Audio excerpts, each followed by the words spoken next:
Students, चलिए students ही बोल देता हूँ। वैसे दोस्तों, आपको एक और इंस्पिरेशन वाली कहानी जो सुनाऊंगा, यानी कि स्टूडेंट्स, कुछ स्टूडेंट्स ऐसे होते हैं जो डेली प्रिपेयर करने जाते हैं सब्जेक्ट्स, लेकिन फिर कुछ ना कुछ कामों में वो यानी कि इन्वॉल्व हो जाते हैं।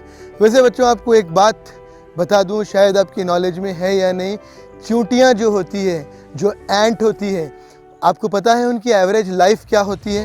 आप जानते हैं कि उनकी एवरेज लाइफ क्या होती है? नहीं?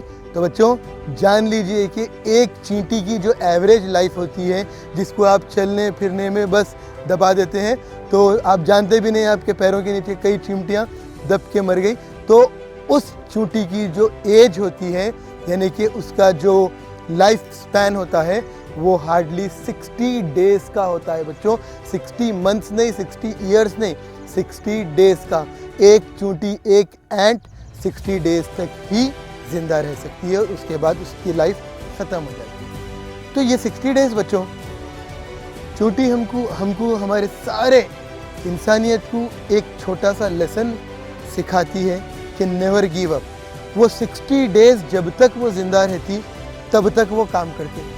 आप देखिए, आपके घर पे अगर कोई एक शुगर का छोटा सा जो है पार्ट या छोटा सा एक दाना शुगर का अगर उस चींटियों को मिलता है, तो वो अपनी पीठ पर उस शुगर के एक छोटे से दाने को लेकर जाते हैं। और अगर उस शुगर के दाने को आप फिर दूसरी जगह कर दो, फिर वापस से वो आएंगे और फिर ले जाएंगे, और जब तक हार नहीं मानेंगे, जब तक वो एग्जैक्ट अपने गोल पर नहीं पहुंच जाते। तो स्टूडेंट्स, याद रखो ये बात, एक छोटी सी चींटी जब गिव अप नहीं करती है, तो हमारे पास 60 ईयर्स का एवरेज लाइफ स्पैन है, तो हम क्या नहीं कर सकते बच्चों।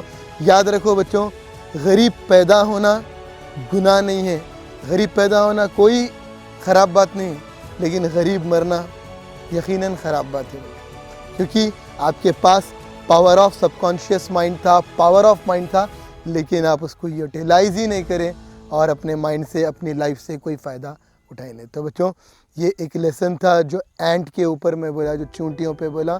याद रखो बच्चों, और फिर इसको इंस्पिरेशन बना के अपने घर में जो चींटियाँ फिरती उसको भी इज्जत दो, और साथ में अपने वर्क्स को भी उसी तरह नेवर गिव अप वर्क्स रखते हुए आप आगे बढ़ो।